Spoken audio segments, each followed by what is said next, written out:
Adonai. Shalom Adonai.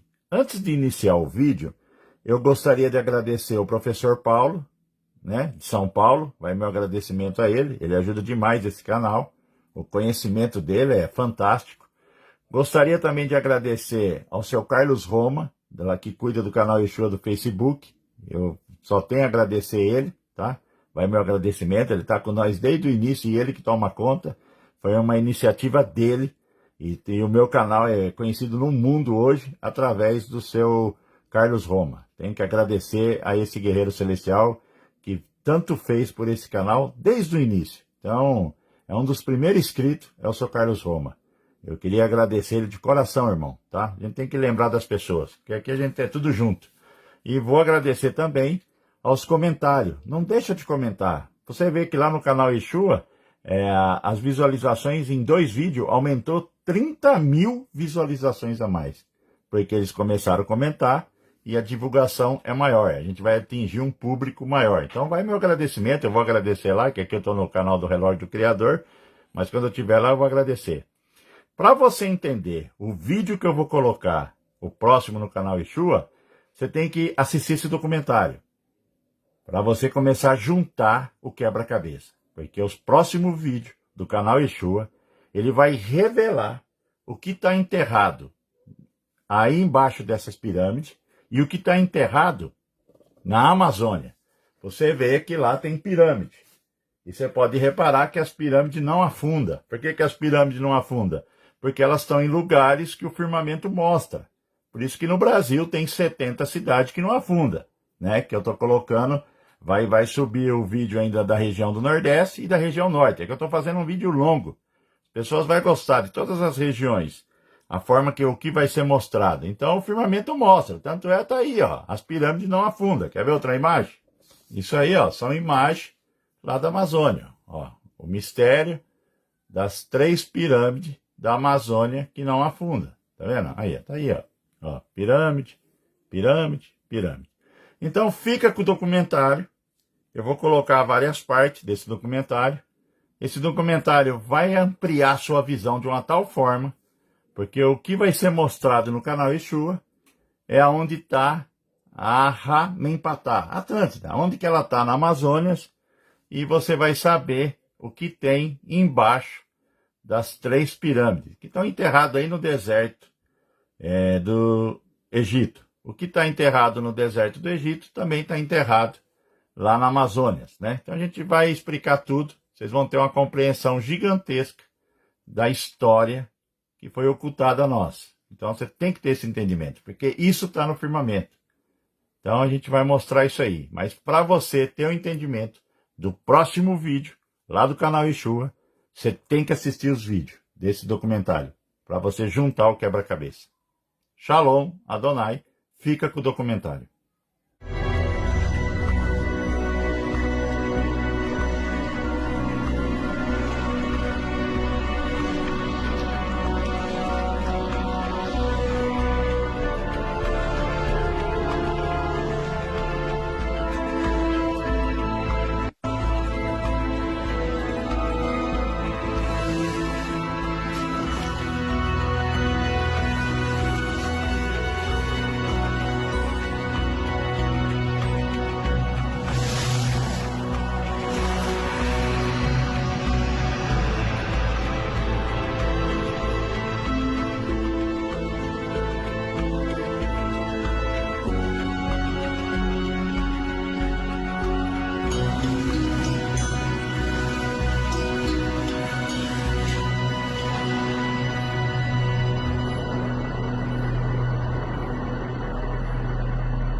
Exodus. For thousands of years, the biblical epic has captured the human imagination. But did it really happen? When it comes to the Exodus, we have no evidence that it happened, and a good deal of evidence that it didn't. They made it up.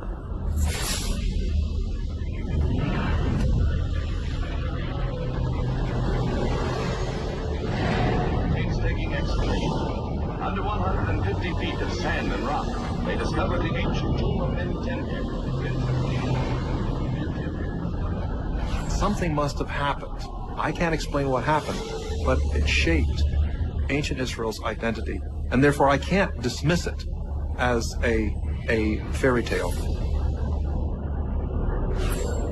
In the famed Valley of the Kings, where 60 Egyptian pharaohs were buried midst a splendor the world has never equaled, archaeologists... What can you dig up which is going to prove the Exodus? What would you have to find in order to prove the Exodus? The Exodus story is at the very heart of Christianity, Judaism, and Islam. For thousands of years, believers have treated it as historical fact. But in the past few decades, scholars have called the story a fairy tale. I'm James Cameron, and I know a filmmaker who for nearly a decade has been on a mission to answer a 3,000-year-old question. Is the Exodus fact or fiction? His name is Simcha Jakubowicz, and he's a two-time Emmy winner in investigative journalism. He claims that scholars have missed the archaeological evidence that's hiding in plain sight. More than that, he seems to have come up with the goods by putting together the long-forgotten pieces of the ultimate archaeological mystery.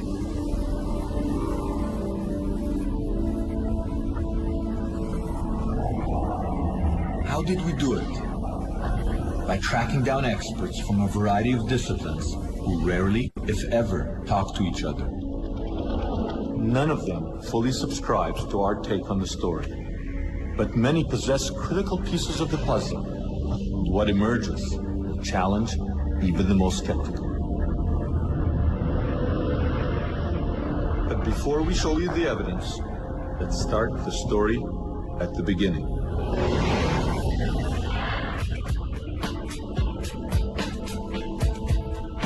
The biblical tale begins when the Hebrew patriarch Jacob escapes drought in the land of Canaan, modern Israel, and moves to the land of plenty, the land of the pyramids, ancient Egypt.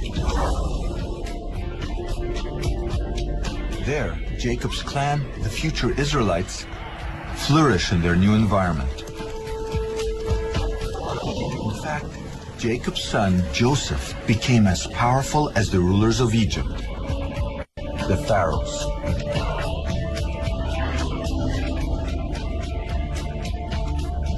And yet, after Joseph dies, his people are enslaved by the ruling Egyptians.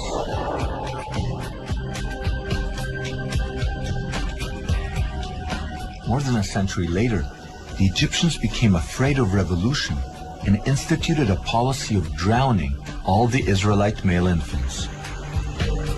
It was at this point that Jacob's great-great-grandson was born. To avoid death, the infant was hidden in the bulrushes, where he was found by Pharaoh's daughter. The princess adopted him and named him Moses. When Moses grew up, he sided with his oppressed brethren and fled into the desert. 60 years later, he returned to utter the unforgettable cry, "Let my people go." 10 times Pharaoh said no to Moses, and 10 times God struck Egypt with catastrophic plagues, ultimately killing all Egyptian firstborn males. Finally, Pharaoh let the Israelites go, but then changed his mind and pursued Moses and his followers to the edge of the sea. It looked like the Israelites were trapped. But then the impossible happened. The sea parted, and the Israelites crossed to safety. Moses now led his followers to Mount Sinai, where they received the 10 Commandments, the sacred laws they would take with them to the Promised Land. Most scholars believe this story is a myth. So even when the evidence is staring them in the face, they ignore it. The most dramatic example of this took place in 1947 when archaeologist Henri Chevrier found pieces of a broken stone monument or stela, dating to a pharaoh named Ahmose, around 1500 before the Common Era, or BCE. Incredibly, the Ahmose stela is covered in hieroglyphic inscriptions that mirror the biblical tale. Today, it lies abandoned in the basement of the Cairo Museum, and all our attempts to get access to it were unsuccessful. So using Chevrier's published description, we reconstructed the stela and got one of the world's leading Egyptologists to comment on it. We have this very interesting stela, which is dated to the reign of Ahmose.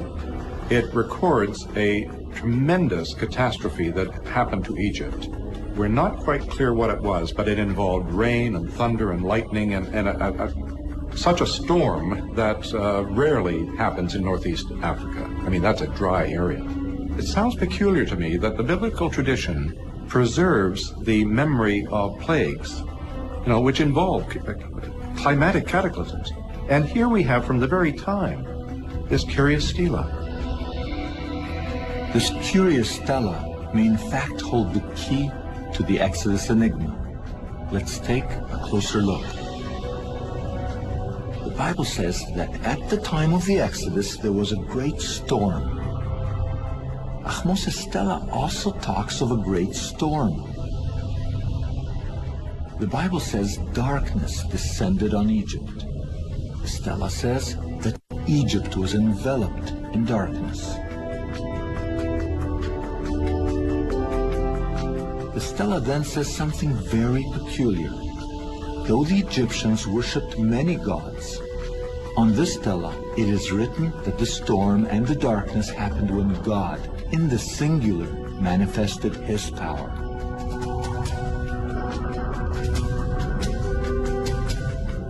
The Bible describes Pharaoh, but never names him.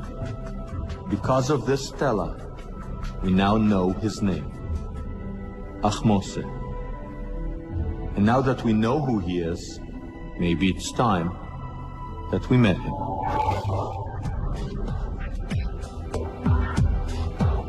This is the Cairo Museum, home to some of the most famous mummies ever unearthed. We came here in search of Pharaoh Ahmose, the man who we believe is the Pharaoh of the Exodus. You want to flash that thing? Normally, it's here. At first, we couldn't locate him, but we did locate his father, Second Henry Tao II. If we are right, this is one of the pharaohs who oppressed the Israelites. According to most scholars, his skull had been crushed by enemy axes.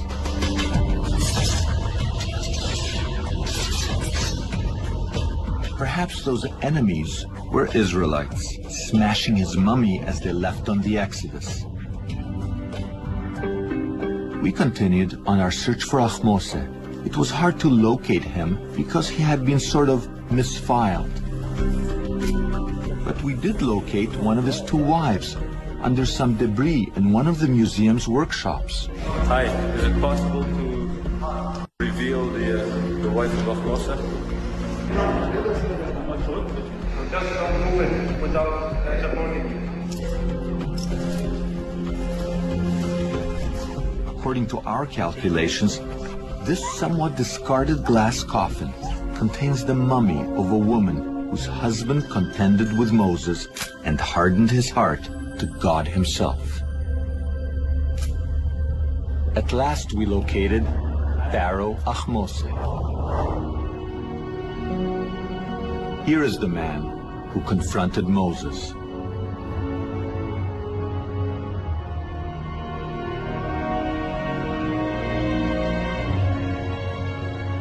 Can it be that Ahmose's father remembered the Israelite prince he grew up with, and when he gave his son his Egyptian name, Ahmose, the moon is born, he chose the name because of a play on words.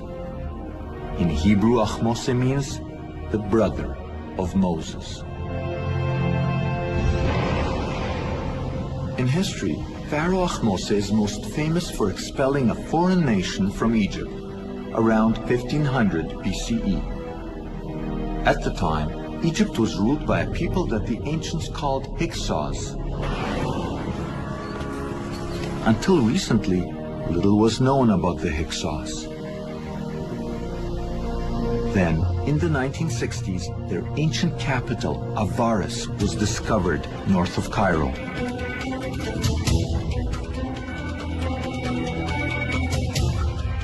No one has ever been allowed to film at Avaris. To get there, we needed the cooperation of the Egyptian authorities.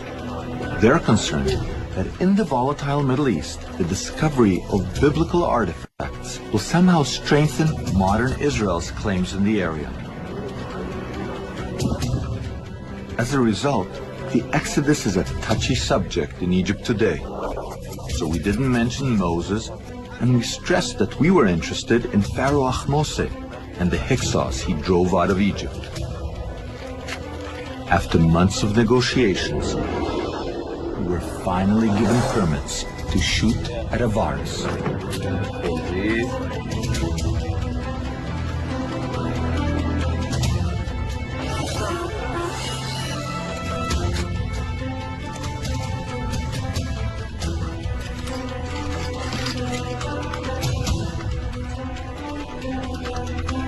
This is Avaris, a walled city dominated by palaces.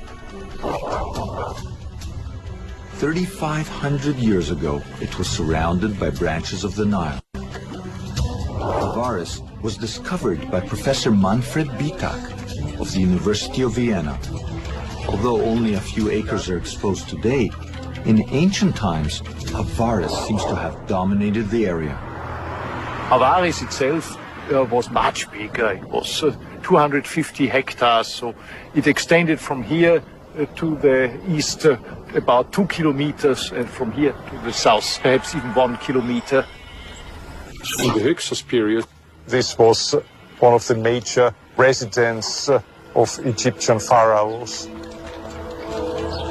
Egyptian history clearly states that the Hyksos who ruled mighty Avaris were Semites like the Israelites, and that they left on a mass exodus, known as the Hyksos expulsion. We have in the Bible the story of the Semites leaving Egypt and going eastward from Egypt.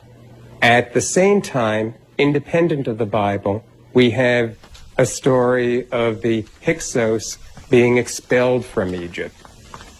I think definitely the two stories are related. They're describing the same event from different viewpoints.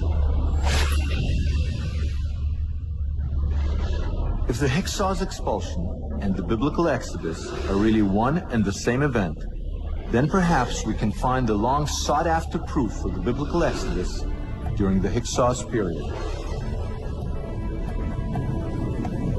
But most scholars say that the Hyksos and the Israelites cannot be equated because the Hyksos left Egypt hundreds of years before Moses was born. These scholars also say that the chronology of ancient Egypt cannot be tampered with.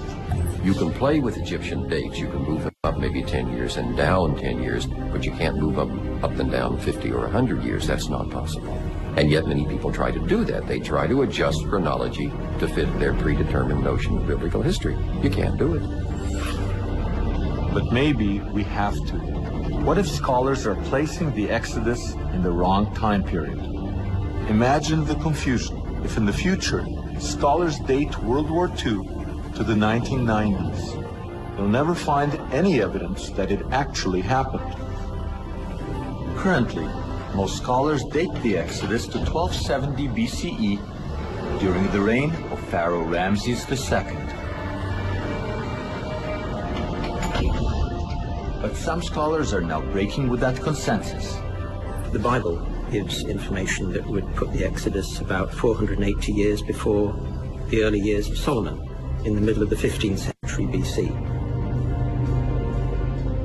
Professor Bimson's calculations move the Exodus from its present date to 1470 BCE, less than 100 years from the traditional date for the Hyksos expulsion. These are too close to write off as a coincidence. So we have a new date for the Exodus. Approximately 1500 BCE. The Hyksos. And the Hyksos expulsion is what we're talking about when we are talking about the Exodus. All right. Our new date for the Exodus is 1500 BCE. We know from the Bible that the Israelites arrived in Egypt some 200 years before their Exodus. In the original Hebrew, the Bible calls the Israelites God's people, or Amo Israel. If we write about our dates, there should be hard archaeological evidence for the arrival of these Amo around 1700 BCE.